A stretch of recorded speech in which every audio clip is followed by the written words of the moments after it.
দর্শক, আশা করি আপনারা কেমন আছেন। আশা করি ভালো হচ্ছে।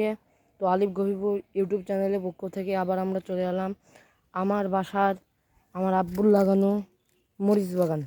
দর্শক দেখছেন, এই যে একটি গাছ, দর্শক।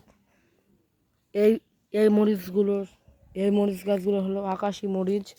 এই যে দেখছেন কি মোটা এবং রসালো হয়েছে মরিচগুলো। দর্শক এই যে দেখছেন, আর একটু এগুলো আস্তে আস্তে ধরছে। এই যে দর্শক, এই যে দেখছেন কি সুন্দর মরিচ গাছ।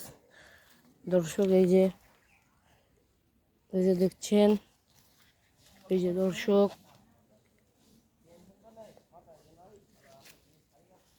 দর্শক, আমার ভিডিওটি কেমন লাগবে কমেন্টে জানাবেন এবং এই গাছের সম্পর্কে বিস্তারিত আমার সাথে জেনে নেবেন। দর্শক এই যে আমার আব্বুর লাগানো সবজি বাগান আমার বাসায়।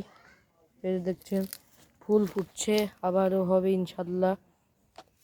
দর্শক এবার আমরা চলে এলাম বেগুন ক্ষেত্রে। দর্শক বেগুন ক্ষেত্রে আমাদের খুব খারাপ অবস্থা।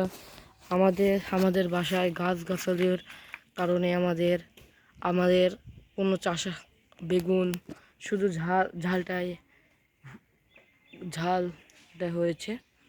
দর্শক গাছগাছালির কারণে আমাদের ছায়ায় বেগুন গাছগুলো হয়নি, তো তাও ধরেছে। এই যে আমরা দেখছি একটা কি সুন্দর কচি কাঁচা বেগুন ধরেছে। দর্শক এই যে দেখছেন আমার গাছের গোড়া, এই যে দেখছেন দর্শক কি পরিমাণ কাঁচা মরিচ ধরেছে। দর্শক এই যে দেখছেন কি সুন্দর সুন্দর মরিচ,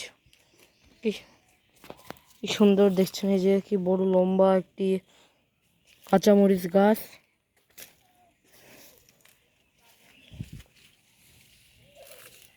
দর্শক আমার ভিডিওটি কেমন লাগবে অবশ্যই কমেন্টে জানাবেন এবং লাইক কমেন্ট সাবস্ক্রাইব করবেন। যে দর্শক আমাদের বাড়ির ঝালের বাগান ক্ষেতটি।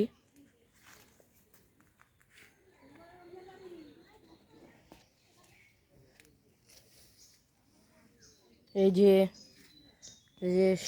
গাছের ডাল, এই যে আবার দেখছেন কি সুন্দর মরিচটি।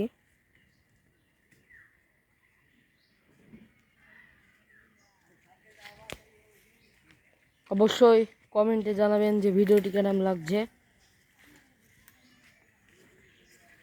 এই যে আমার আব্বু এবং আমি গাছ লাগাতে খুব ভালোবাসি। এই যে তো দর্শক ভিডিওটা কেমন লাগবেন জানাবেন। তো আমার বাড়ির এটা কাঁচামরিচ ক্ষেত এবং কাঁচামরিচের পাশে আছে বেগুন ক্ষেত। চোখ দেখছেন বেগুন ক্ষেত। দর্শক ভিডিওটা অবশ্যই কেমন লাগবে কমেন্টে জানাবেন। এটাই আমার প্রতারণা। আসসালামু আলাইকুম।